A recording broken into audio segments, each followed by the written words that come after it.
Good afternoon and welcome to Mental Health. The Struggle is Real with Howard University School of Social Work in partnership with blackdoctors.org. I'm Altaf Hussein. I serve as an associate professor here at the School of Social Work, and I'm looking forward to the presentation today, and I'm hoping that there'll be some mutual benefit, and I look forward to your questions as well. The title of the presentation is Promoting Mental Health services among Black refugees. And so, one of the things I wanted to say right at the beginning is that within the Howard School of Social Work, actually, the Howard School of Social Work was the first in the nation to have a displaced population field of practice. And that was started by Dr. Richard English, former dean, and Dr. Fariel Rashari, former director of the PhD program. So we are, excuse me, beneficiaries of that. And today we're going to be picking up on this focus on particularly Black refugees. So just a little bit about the overview of what the outline of what we're trying to get done. First, I'll give an overview of the topic itself, then talk about some objectives that we'll try to accomplish today, give a little bit of a background of how the definition of a refugee came about. Then we'll move into the different patterns of arrivals of Black refugees to these United States, and then discuss the impact of racism on both the admission as well as the resettlement experiences of Black refugees. And then we'll move into talking about the types of mental health challenges they face, and then what are some strategies to be able to promote mental health services. So if you think about this, the United States actually was not a signatory to the initial Convention on Refugees that was signed in 1950. So we were kind of a latecomer. We chose not to sign on to that particular instrument in 1950, but we were using that definition throughout. So in 1980, when we passed our own first ever Refugee Act, then we started to examine, if you will, or at least put together an infrastructure to welcome refugees from different backgrounds.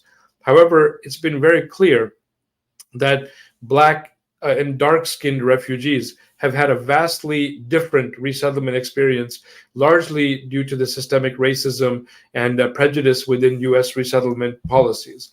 And we at Howard University really emphasized the Black perspective, and we tried to look to see what are the conditions, or what are the persistent conditions and systemic sort of forces that perpetuate a type of racism aimed, if you will, at Black and brown communities. So social work practice with Black refugees has largely, relied on mostly Eurocentric approaches to both diagnosis as well as intervention.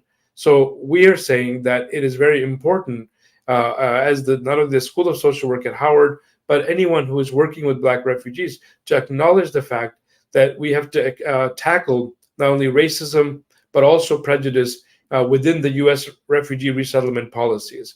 And ultimately, we need to explore some certain best practices that will be needed to promote mental health service utilization among Black refugees. So, with that in mind, let me go to the objectives of what we're trying to accomplish today. The goal is to try to identify the different patterns of arrival of key Black refugee groups into the U.S., just so that everyone can understand who they are, where they've come from, where they're living in the United States. Then we'll move to understand how racism impacts the admission and resettlement admission and resettlement of Black refugees into the United States. And then lastly, we'll talk about how can we together, the different helping professions, the medical profession, develop culturally humble as well as sensitive strategies to promote mental health services among Black refugees. So I'm going to go ahead into the actual presentation by starting with the definition. Now, within the U.S. definition, or actually U.S. law, a refugee is someone who is physically located outside of the United States. So if different displacement happens within the United States, that a person cannot be called a refugee. They must be within another country and then flee that country, if you will, seeking protection and so forth. then the second consideration within the US law is that that person is of a particular humanitarian concern to the United States. So something is going on where we, the State Department, Congress, President, together, assess the situation, and they said that there are some humanitarian concerns at play, and so we're going to look at this group of people affected by those humanitarian concerns, and then see if we can, approve them for resettlement. They also, of course, must demonstrate, the individual must demonstrate that they were persecuted or that they fear persecution due to a range of characteristics. So either their race, their nationality, a political opinion that they may be carrying, or membership in a particular social group. So that fear of persecution is central here. And the difference between an asylee or asylum seeker is that's a very individual determination. Typically for refugees, it's large groups of people that are approved all together, but then the processing of those refugees is done one person at a time for security reasons and to clear them for resettlement. The person within the U.S. law, again, is not firmly resettled in another country, meaning that, for example, people who had left Somalia when war broke out in the early 1990s, they had gone into Kenya because they were seeking refuge, but they were living in camps in Kenya. So they are, not settled there or resettled there. Regrettably, it turned out that they stayed there for 10, 20 years. So in almost, inadvertently, they ended up considered being settled, but they were not. So we're looking at people who are actually resettled. And if they're not resettled and they're in this transition phase of uprooting, then the U.S. says that they're, eligible for consideration for refugee resettlement within the United States. And then lastly, they must be admissible to the United States. And there we have all kinds of different criteria for what we can consider for admissibility, not only for green card holders or people who then end up achieving a green card and citizenship, but also as refugees. They have to meet those same admissibility criteria. So just a quick glance at the outline again. So far what we've done is looked at the overview, the objectives, and then looked at the definition. So now let's look to see who are these folks? Who are the different Black refugees and where are they coming from? When have they come in largest numbers? And then where do they actually live within these United States? So here what we're trying to show is that the pattern, if you will, of arrival was, is of different backgrounds, meaning they are Black in terms of, origin, their skin color, in terms of their race, but they don't only come as refugees. So we want to be clear that they are sometimes coming in as being in a category. The first one there is immediate relatives to U.S. citizens. Then we also have family-sponsored preferences. So somebody is already here in the country, then they want to sponsor, a member of their family. Typically, it's immediate member, but with different circumstances, they need to justify why that person is eligible to be sponsored under that preference. The U.S. also has what are called employment-based preferences. So there are, Black and dark-skinned individuals being admitted to the United States all the time because the U.S. The case is made by a particular employer or corporation or organization or institution that they do not or cannot find an existing, a person within the United States who could fill that particular job. So they also come in that way. There is a diversity lottery visa where some countries are eligible for entry into the United States through that. And then, of course, refugees and asylees as well. And then there's the other category with very specific sort of individual circumstances. Now, it's important, of course, to look and see where we're talking about the sub-Saharan refugees. So typically, sub-Sahara, when we talk about the African continent, those are most often Black and dark-skinned people, whereas maybe in the northern countries, North African countries, there may be a variation, including Black and dark-skinned individuals, but also non-black, if you will, in terms of the North Africa. So the next slide, starts to show us some level of understanding of where these folks end up living. And if you can look there, you see the different metropolitan areas, and the largest areas of population are in the Minneapolis area. And the reason that shows up as the largest percentage of the local population that is black, is that those were the Somali refugees, largely settled in the Minneapolis area, and of course through family reunification, and others kept coming. But in terms of the largest numbers, then they are in Newark, New Jersey, and then of course that sort of tri-state area between New York, New Jersey, and Pennsylvania. Then the next largest one is in the DC area, and typically we look back in history and we realize that in the mid 80s, early 90s, Ethiopian Ethiopian individuals had been granted, the entry to the United States. So that's what comprises the larger percentage within black refugees from different parts of the world that are from they are of Ethiopian origin. And then of course you see the other areas such as Dallas, you see, Atlanta, Houston. And then, of course, as it gets smaller, but even all the way into the West Coast with Los Angeles and Long Beach and Anaheim. So if you look at this, in terms of a map, here we start to see that the northeast and the south of the United States are where they are the largest percentage, if you will. And so in the south, you see about 42% of sub-Saharan black immigrants, if you will, largely. And now we're not talking about refugees alone, but immigrants altogether, which could include refugees, asylum seekers, and others. But the largest percentage there is in the south. And then, of course, in the northeast, and I mentioned the other places such as Boston and Massachusetts, New Hampshire, and then, of course, Newark, and the Pennsylvania corridor. Then if we look at the Midwest, there's about 11%. And then in the West Coast, another about 10% of those same refugees. So I'm going to go ahead and show a table between the year 2000 and 2019. So approximately a 2-decade spread. Where did they come from?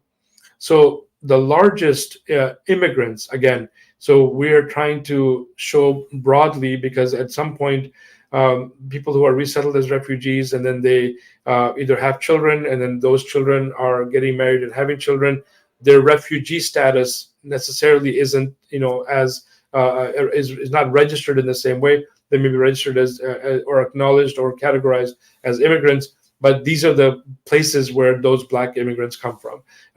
Leading at the top is Jamaica. Across that 2-decade span, was stayed at the top. Haiti, between again 2000 and 2019, you see Nigeria as the next largest, and then if you come down, you see Trinidad and Tobago. You also see Guyana, but those we want to specify that we are specifically talking about black, dark-skinned of the Guyanese and Trinidadians and so forth, because you also have others of different Chinese and Indian backgrounds who are, who may have also entered the United States, but they're not counted in this particular number. And then you see Somalia in the year 2000 were about 40,000, and by the year 2019, about 110,000 had entered. So again, this was just the patterns of the arrivals of black immigrants broadly, but then also particularly our concern is with the black refugee population. So let me then go back to our outline just to sort of keep us on track. We are now leaving the question about patterns and moving into the impact of racism on admission and resettlement. I'm just going to make sure I talk to my hosts that how much time should I leave for Q&A, just put that in the chat, and I'll glance down to see how to pace the presentation. So the next big area is on the impact of racism on admission and resettlement. And so we go back now to looking to see what are the roots of U.S. immigration policy. And we look back and we realize that from the very beginning, it was very clear that as a nation we had decided that largely we would prefer immigrants of white background, but then in particular Northwestern European background. And so this was, this included well, the British, the French, the Spanish, and then later on, Germans were also included in the Northwest. And then later on, of course, you had Italians and Irish and others coming in. But largely the preference was for those Northwestern Europeans. Then by 1952, what you see is that there's with Makar and Walter, there is a push to do away with the existing policies which had been adopted in the 1920s, which largely had a quota system and favored still the white immigrants, but there were almost minimally any entries of African or Asian or South American, for that matter, people of those origins. So in 1965, one of the largest reforms, right in the heart of the civil rights movement, is the Immigration Act, and in the reform in 1965, and that actually opens up the entry of non-white individuals into the United States. And that's where you see the introduction of emphasis on education. That if you already had education, if you had a particular degree, and in the U.S. there was a need for people of that educational background, that professional background, and so forth, then you were given entry into the United States. And then, of course, you sort of adjusted the status from having a work visa into being sponsored, to a green card, and then into applying for citizenship at some point. But with the 1980 Refugee Act, it was, painful to sort of observe how this was unfolding. But refugees, in this case, it's an article, an essay by the late Shirley Chisholm, who was very, poignant on this. She said that refugees, and this is a quote from her, who are people of color, are assumed to be inapplicable of integrating into American society. So the bias isn't just that we don't like, or we don't want, or we want, we don't want the black or dark-skinned individuals to be admitted into the United States. There's a deeper prejudice, a deeper racist sort of outlook that says that we think that they're not going to be able to integrate into American society. And so the reality of it was that due to the enslavement, of millions of Africans, mostly West Africans, into these United States, there were people already in America, from the founding, who were not white, but who had absolutely no rights. And then so this approach of immigration policy shifting and inviting others to come in, and even the Refugee Act, to just say and to believe that they can never integrate, or they don't know how to integrate, or it just is just not a reality that is in a part of their reality, because they're black and dark skinned. It just sets up people with so much difficulty and challenge, because I'm basically attempting an endeavor that nobody else believes that I can actually achieve success in. So let me the second part of this was that there is in the literature and throughout the policies, the examination of the policies, a clear and persistent evidence of racism that since the Refugee Act was passed, since 1980. In fact, here's a quote again from the late Shirley Chisholm, and then I compare that to the contemporary. Now, she had written this, and was talking about at the time the Ethiopian refugees had come into the United States. So she says of the action that the State Department took. She says the State Department's decision to revoke the extended voluntary departure status granted to Ethiopians in August of 1981 was greeted with cries of racism.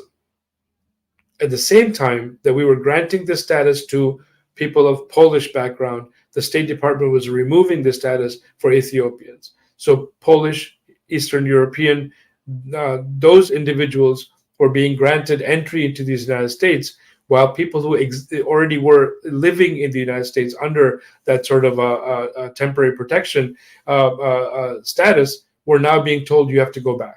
Like we were revoking that, so now you must engage in or participate in what's called voluntary departure, and and essentially telling them that they would have to leave these United States. I want to pause there to compare what was happening and what has consistently happened. So what you see there is the difference between Eastern Europeans and, in that case, East Africans. But then you fast forward, and then you pause, and then you look, and you say, okay, well, what exactly are the dynamics taking place? Well, for refugee resettlement, the United States has typically what's called a ceiling, and annually a certain number of refugees are allowed to be resettled. And so this is basically a budgetary item, if you will, and then the State Department makes the case, and the president approves the idea that this is 100,000. So in 1 year, and a total of 100,000 refugees are allowed to be resettled within these United States annually. And that's people from everywhere.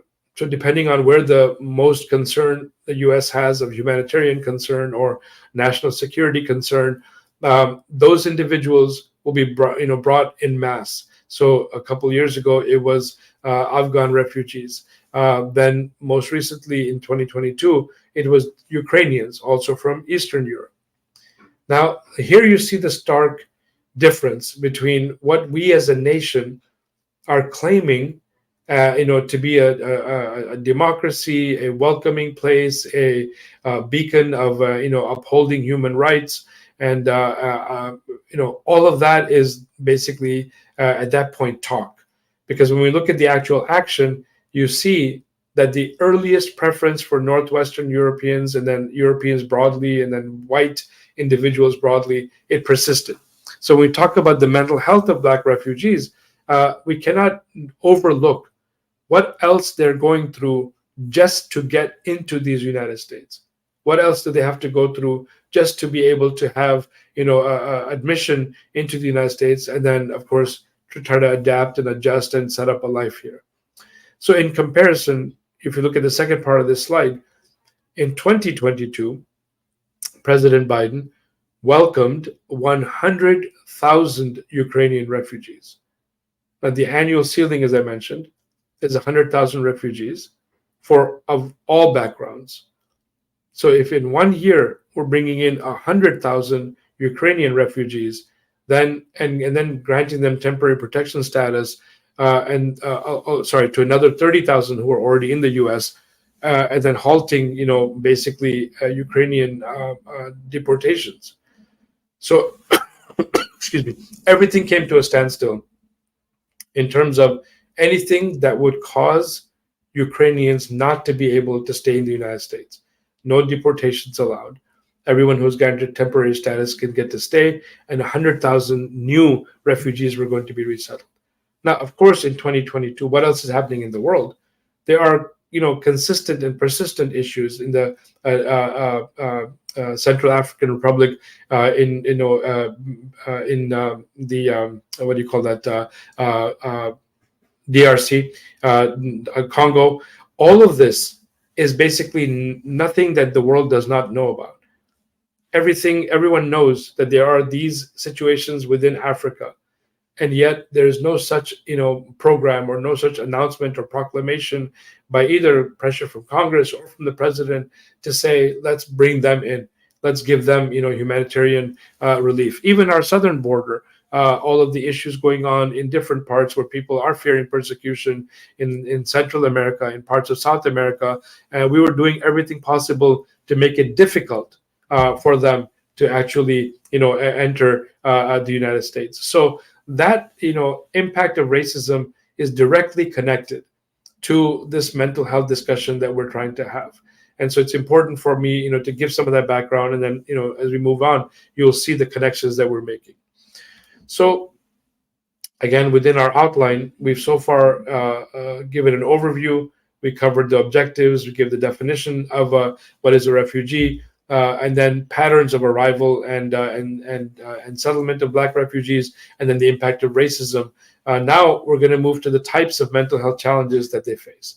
And here, I want to emphasize, and I don't know why that slide looks a little bit jumbled, but the point there is that it is not impossible for us as a nation to say that we are going to not only categorize the entry of Black and dark-skinned individuals as refugees into these United States, but we're going to actually go, 10 steps forward and embrace them and make it so that when they arrive, they're not just, another checklist, checking off on a list saying, okay, good, we have this country, that country. We're actually telling them that we are better off as a country now that you are here, and we look forward to whatever different ways in which you will contribute to not only the improvement of your own life, but to the improvement of your neighborhood, your community, your society, and so forth. And that has not happened, and that has rarely happened, in fact. And again, the contrast is very real and dark. Forgive the pun there. That for the Ukrainian refugees, just in our the last 2 years, all kinds of corporations lined up to say to the Ukrainian refugees, those who are fleeing Ukraine, that we are here for you. Airbnb, for example, had announced that there are all these different vouchers for them, the Ukrainians, to come, not only come to the United States, to be able to be resettled. Now, nobody is saying we shouldn't do that, right? Nobody is saying we shouldn't do that. We should help as much as we can. But where are we, and where are the corporations, and where is the government, and where are all of the other institutions when it's Black and dark-skinned individuals who are coming into the United States? Why is it suddenly a discussion about, we don't have enough money and there will be a strain on the budget and so forth? But for every other group that is white, all these exceptions are made, and all these, proclamations about how many we'll take in and what we'll do for them and so on and so forth. So the trauma of being forcibly uprooted is the first major point. So we have to understand that rooting itself, grounding oneself, being a part of a particular location, a space, a place, there are a lot of the attachment has a lot of positive benefits, and people feel like that's where they come from, that's their roots, that's where they essentially maybe grew up as a child, or maybe they spent their early adulthood years there, whatever it is. To be told to leave, or to have to leave due to war, or now increasingly ecological conditions and then global warming and climate change and all of these things, it really makes it difficult to think through and say, okay, well, I'll plan my departure.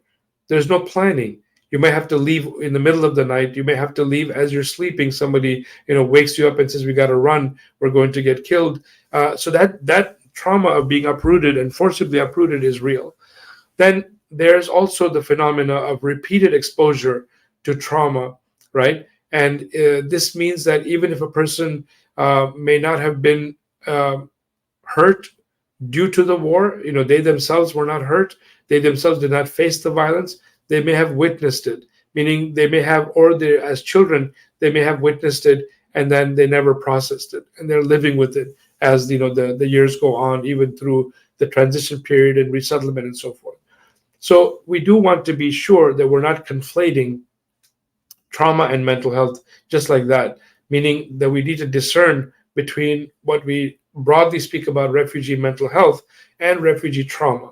And although they are interrelated, there are distinctions as well, and and that's something that perhaps in another a session we can discuss, is the deeper trauma of uprooting.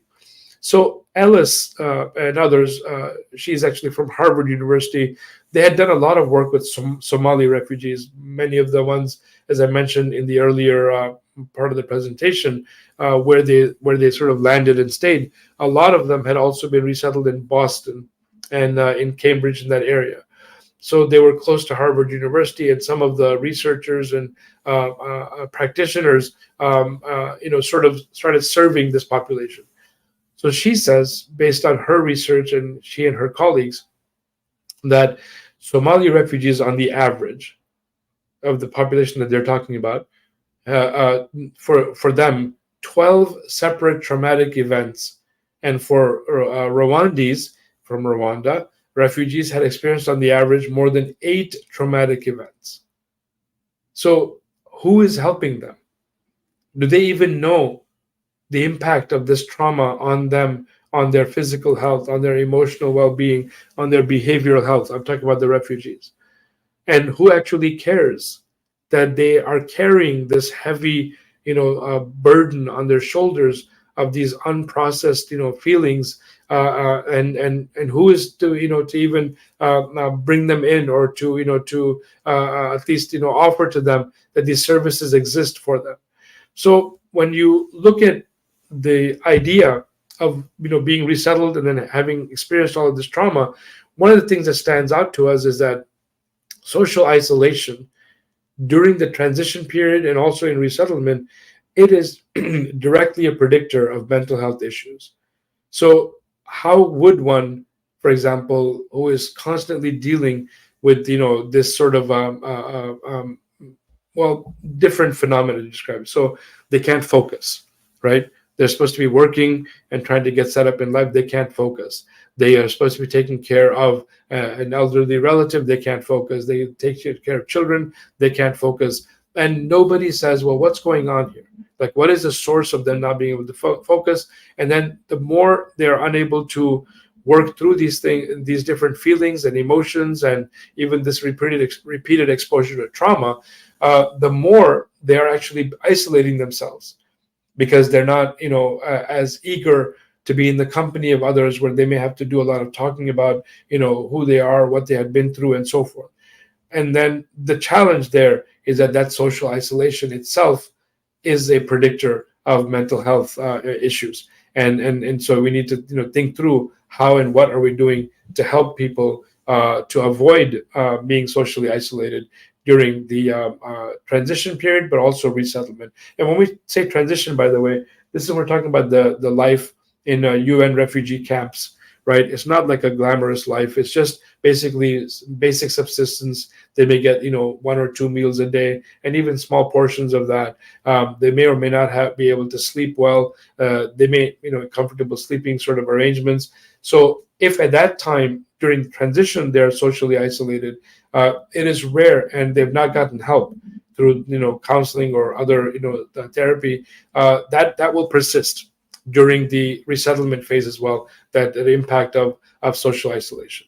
So let me move to the next part of this, and so some of the challenges, the mental health challenges, are actually related to what we call pre-migration stressors, and then they persist during the next phase, which is the transition and resettlement phases. So pre-migration stressors means that it's not that we are painting this rosy picture, that this person, before they became a refugee, their life was just all together, and they were just no stresses in life, no issues whatsoever. Now, even through genetic and sort of DNA factors, they may have had mental health issues undiagnosed and passed down, if you will, generations. Or they may be actually living in circumstances, very dangerous and violent circumstances, such as in the Central and South America, where people are complaining of increasing gang violence, drug cartels, and and violence from them, and the threats of violence, and of course, war as it breaks out, or civil war sometimes, and war between nations. All of those factors are impact, and the impact occurs during prior to the uprooting.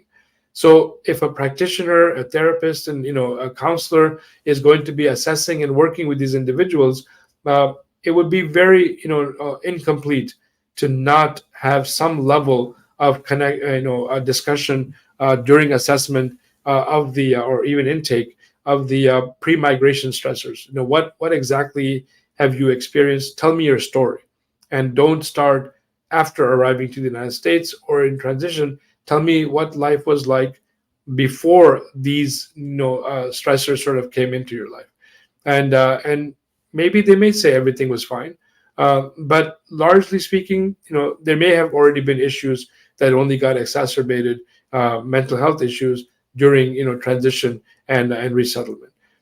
Another concept we want to talk about with mental health, particularly of Black refugees, is what is known as acculturative stress. And here, acculturation itself is a process. It's a process of negotiations, and sometimes happening in very real time. Other times it takes weeks, months, years, if you will, for where the person is trying to negotiate the refugee between retaining whatever culture of origin that they had and adopting and adapting to the new culture, the dominant culture of the host society that welcomed them as refugees. So there are resulting inner conflicts that come from that, as well as parent-child conflicts and school conflicts and work conflicts, because it's not easy to be raised in a certain culture, in a certain religious framework, in a certain spiritual tradition, and then you're forcibly uprooted, and then you are in a new society, and the new society sometimes is sending either very obvious or loud signals that who you are and how you are is not acceptable, so you need to change, or there are microaggressions taking place. Whichever way this manifests, that acculturative stress, the stress resulting from those negotiations and those inner conflicts between even names. Sometimes we take it for granted that a name is a name. Well, a lot of times people of immigrant Black refugees, in particular, they may have names that are not commonly known in the United States. They may have names, even arrangements of syllables and sort of vowels and consonant placement, whereby it's not easily pronounceable, and so that can start to impact the way they view themselves, their self-esteem about who they are. In another context, we had mentioned how a Black refugee may have an accent, and the accent itself is not a deficiency. In fact, the accent signals to us that they actually speak more than one language, and English may be a second language, and they may not be proficient in English, but the reality is that they're quite intelligent. But that's not how they will be treated during transition, during resettlement. Inevitably they will feel, they'll look down upon themselves, and aggravated by not only the reception of people at work or at school and so forth, but by actual utterances of very painful, hurtful statements about foreigners, and especially the tension, right, that you are not American, and you now have to spend the rest of your waking moments trying to figure out how best you'll play the part of an American so that you can be accepted. In addition to that, I want to talk about discrimination and prejudice, and the idea of the onset of feelings of rejection, connected again back to social isolation. So this discrimination is not a one-off instance. Discrimination, or even the impact, is like very temporary or minimal. It's essentially a sense of rejection, and we are told, or as a person who is a Black refugee, they're being told that not only are you not welcome, you will never fit in, back to the late Shirley Chisholm and what she had said, that but that also there are things about you, about your background, about your your culture, your religion, your clothing, the food you eat. This idea that if it doesn't jive or fit with who we are as white Americans, then life is miserable. We will make life miserable for everyone else, and that has such an impact on people, especially young people, children, who are going through school, having to shorten their names just to make it, more, just to make it easier for people who are their friends, so-called friends. And yet there is beauty in that full name. There's meaning in that full name. That full name is perhaps the name of their grandparent, or their aunt, and now they're shortening it to almost saying nothing. It's not even just a couple syllables. Joe or Sue. Okay, those are fine names, but this is not my identity. This is not who I am. This is not who I reflect as my culture, my ancestry, and so forth. So that has to be kept in mind in terms of the different types of mental health challenges and how they manifest. So let me move now as we start to wrap up on what are some strategies that excuse me, that we can use to promote mental health services. So we had said that the social work profession has relied on Eurocentric sort of approaches. And we are saying now that let's do what the profession has always done, which is to start where the client is. So we should not expect the client to sort of adapt to our mode of intervention or our style of therapeutic interventions. We should look to see what are their needs. We need to understand the various cultural, the origins of mental health issues. And basically, it could be that someone who is of African origin is being told, whether they're Christian or Muslim or another faith from the sort of indigenous to Africa, that maybe whatever you're experiencing as a mental health issue or manifesting as a mental health issue is a test. It's a test from God, and that this is a divine test. Now, that's a challenge, because if somebody is told that, then what am I expected to do? Because if this is willed by God that I'll be facing this test, does that mean that there's no way out? Does that mean that I have to just, grin and bear it because it's divinely willed? Or is there actually hope for me, and can I do something about it?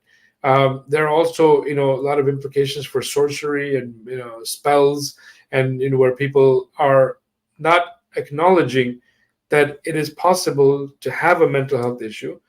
And it's not only that you are the victim of, black magic, or someone, cast a spell over you, and that's why you're going through this, which means that the only way to resolve it would be to go back to the person who had cast that spell.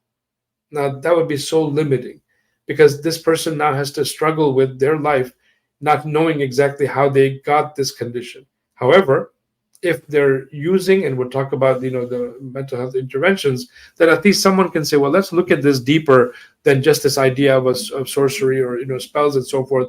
Let's look to see what are the symptoms of the condition, that is showing up, and can we, diagnose this sufficiently enough, maybe not exactly, to at least say that these are symptoms associated with X, Y, or Z mental health condition, based on research, from the past, and potentially research on also similar populations, such as the client, with whom we are working.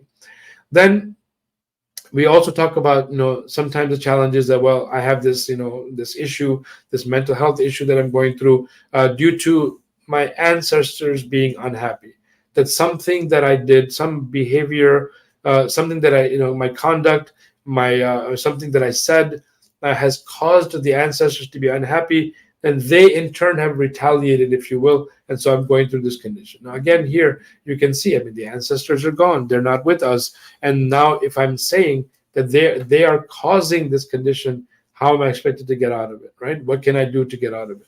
And then, lastly, another challenge is the idea of that the mental health challenge itself poses, a source of sort of shame and stigma. And that can be devastating to people because, from a cultural point of view, the idea that you can't get help, because if you're going to get help, you're going to have to go talk to someone who is not from our family, and someone who is basically an outsider, right? And so, as I close out here, this last slide, we are actually talking about actively collaborating with community organizations that are already serving Black refugees. May not be the exact Black refugee group with whom you are working, but at least look to see where else have they been served. And if this means to collaborate with someone from the major areas that I mentioned earlier in Boston and in Minneapolis and Atlanta, then that's where we have to go. That's where we have to set up a call and say, look, this is what we're dealing with. How have you guys managed this? In addition, we have to identify key indigenous leaders and seek their alignment on the importance of mental health services. So if we can get the tribal elders, if we can get religious and spiritual leaders, on board with seeking mental health, to try to normalize this idea that because you have a mental health condition doesn't mean that you are now marked as dysfunctional, no, or that this is a test from God and so nothing can be done, no. Rather, we say this is a challenge like other challenges you face in life, and so we need to do something about it. But among the best people to help normalize that would be indigenous leaders. Also, to identify trusted elders and others already serving as what we call first responders in situations of mental health challenges arising. So there are always people who are the listening board, the people with whom young and others may confide, the trusted elders, as I mentioned, and others. So others within the community. So we need to identify who they are. We need to find out what are the types of challenges people are facing. Again, not individual names and identities, but broadly speaking, what's going on, and appreciate ultimately the central role of this factor of cultural humility. That I have to adopt this posture that I don't know, and that the person who knows is the one who is going to help me, and that's the client.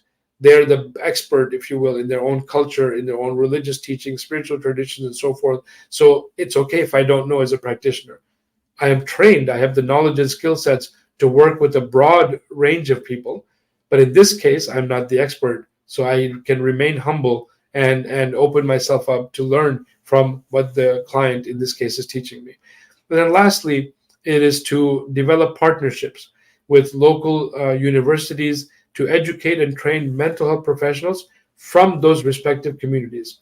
Because one of the things, a success story for Black refugees out of the Boston area was when Dr. Heidi Ellis and others, they made relationships with Boston College, for example, and Boston University to say to them that, look, we have young Somalis who are here, and they are ready and willing to work in in these helping professions. So the universities, gave a scholarship or scholarships to at least 2 students, and then they became trained. They went through and got their master's in social work and so forth. So we need to think broadly on not only how do we get Black refugees to normalize the use of mental health services, but then to also train those who are from the respective communities so that they can assist not only directly the Black refugees, but also to give their sort of expert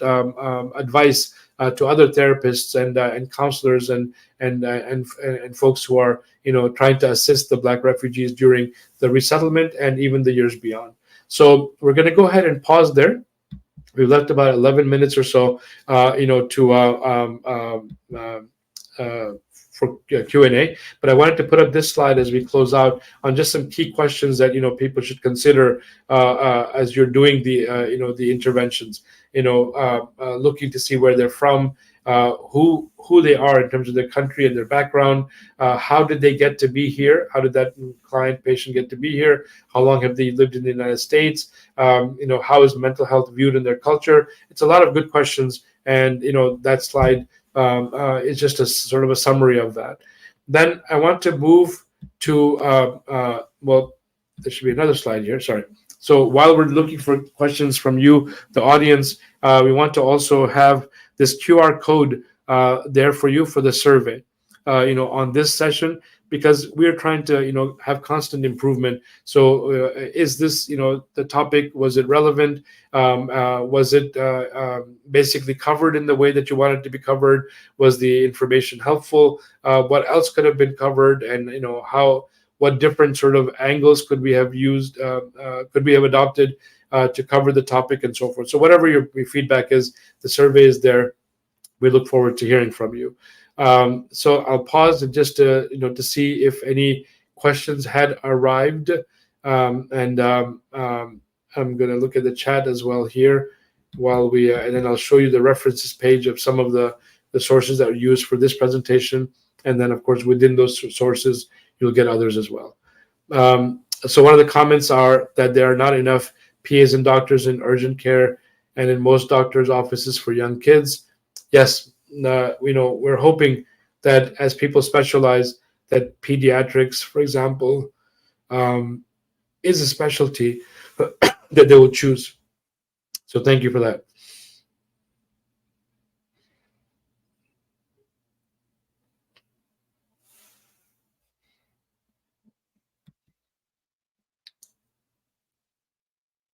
And I'll also just prompt my okay, wonderful. So in the time that we have remaining, I'll just kind of give a summary of the presentation in case you joined us late. But again, we have the QR code up for you to be able to at least give us your feedback for the portion that you did attend. So we at the School of Social Work, as I mentioned earlier, were among the first to develop what's called the not only the Black perspective, but also the field of practice called displaced populations. So we encourage anyone who is listening to this presentation and who wants to consider entering the profession of social work to definitely consider the Howard University School of Social Work. We have a master's program, we have a PhD program, and our admissions office is wonderful. They will work with you to look to see if you want to go part-time and then move into a full-time program for the MSW. We do have an online degree as well, and the experience on campus has been phenomenal for the people who have come, and they've gone on to work not only in the field of practice for displaced populations, but in so many other ways that they're serving our nation. So please visit our website at howarduniversity.edu, and then also look up particularly the School of Social Work and consider a degree there. So in this presentation, we tried to essentially bring attention to the definition of a refugee. We talked about the idea that Black refugees, Black immigrants generally, they were not approved before 1965 for sure to enter these United States, and in the time that they have been here, particularly between the years 2000 and 2019, you see like an uptick of people being resettled from different parts of Africa and also the Caribbean. But then the idea that racism persists in not only our resettlement policies, which means who do we actually admit to enter the United States, but also in the resettlement experiences, meaning what is it like for them after they've entered the United States. And as we mentioned, the impact on mental health, not only because of what they bring during their transition and resettlement experiences, but due to the reception that they of American society. And we're really hoping that presentations like this are a starting point and not an end in themselves, but a starting point so that we can say, well, how can we do better? How can we do right as a nation to admit, first of all, more people of Black and dark-skinned backgrounds, especially as refugees, but also to try to undo some of the impact of racism that persists. Haitian people of Haitian background often talk about how terrible our policies have been towards their nation, even as we were allowing people from other countries to enter the United States. Within Cuba, the idea that the white Cubans were given preference to over the dark-skinned and black people of Cuban origin who are black and dark-skinned. So this is not something that we can just sort of gloss over and say, well, that's how things have been. We actually need to do something about it. So we're hoping that presentations like this really shine the light on not only the idea of serving these black refugees, particularly in terms of mental health, but that a connected topic to that is the persistent racism and how it exacerbates their experiences with resettling and adjusting and adapting to life in the United States. So we're hoping that you will again take this as a starting point. If you want to learn more about black refugees or black immigrants, there are organizations such as the Migration Policy Institute, for example, that have a lot of data on the different arrival patterns and even resettlement patterns within the United States.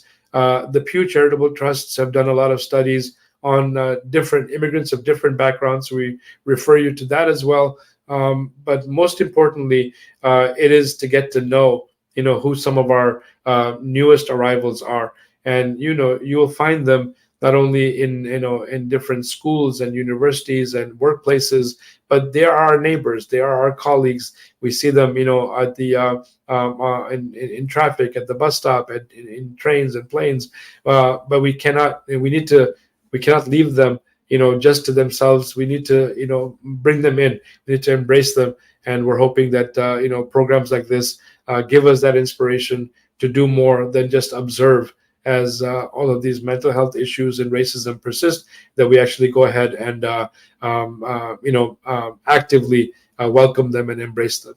So we want to thank blackdoctors.org for the partnership with Howard University, particularly the School of Social Work, and and for this opportunity for me to participate in this series on mental health.